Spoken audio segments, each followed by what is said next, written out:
Cette question n'est-elle pas surprenante? Personne ne remet en question les grands écrits classiques, pourtant très peu attestés par des sources externes.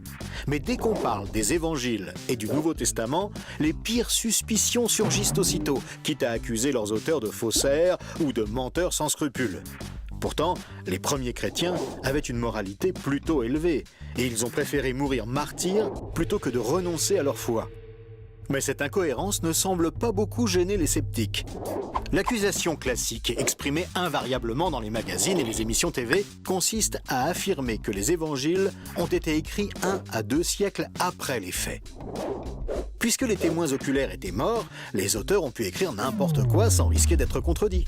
De plus, on affirme que les seuls documents existants ne sont que des copies de copies et qu'il est désormais impossible de prouver quoi que ce soit. Alors voyons les faits.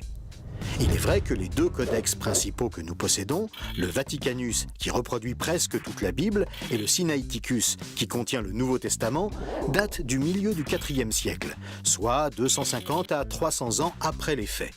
Comparé aux autres écrits antiques, c'est déjà exceptionnel puisque la plupart des écrits anciens ne nous sont connus que par des copies écrites entre 400 et 1400 ans après les originaux.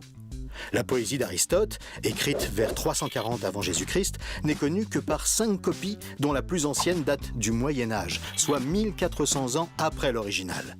La guerre des Gaules de Jules César nous est parvenue par une dizaine de copies qui datent de plus de 1000 ans après l'original. En comparaison, les copies du Nouveau Testament sont donc relativement proches des originaux. Mais la première grande différence, absolument énorme et unique, entre le Nouveau Testament et tous les autres écrits de l'humanité, c'est le nombre de copies que nous en avons. Même si beaucoup d'écrits chrétiens ont été brûlés suite à un édit impérial romain, on a retrouvé plus de 5000 manuscrits du Nouveau Testament écrits dans la langue grecque d'origine. Si on ajoute les traductions dans d'autres langues de l'époque, nous arrivons à 24 000 manuscrits datés du 2e au 4e siècle. Par comparaison, le texte de l'Iliade, qui compte le plus grand nombre de copies, 643 exactement, est très loin derrière.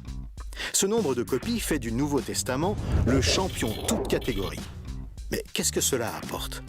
Tout simplement que ces milliers de copies, provenant de régions éloignées les unes des autres, permettent aux chercheurs des milliers de comparaisons possibles. Ce travail de comparaison permet de débusquer les erreurs de copie ou les éventuelles malfaçons volontaires. Supposons par exemple qu'un faussaire ait inséré dans une copie le récit fictif d'une relation entre Jésus et Marie-Madeleine. Avec une seule copie, face aux milliers d'autres décrivant sa vie en Galilée avec ses disciples, le faux serait immédiatement démasqué. Ce grand nombre de copies des originaux, éparpillées partout dans l'Empire romain juste après leur rédaction, a constitué de fait un rempart infranchissable contre toute falsification du texte. Un faussaire éventuel aurait dû avoir accès à toutes les copies et pouvoir toutes les changer. C'est évidemment impossible.